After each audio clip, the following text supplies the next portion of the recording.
পৃথিবী আমাকে আপন করেছে, ভুলেছি নিজের ঘর।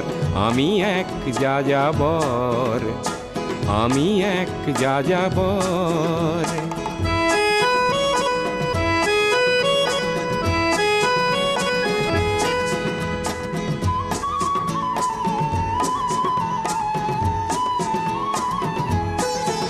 আমি গঙ্গার থেকে মিসিসিপি হয়ে ভলগার রূপ দেখেছি, অটোয়ার থেকে অস্ট্রিয়া হয়ে প্যারিসের ধুলো মেখেছি।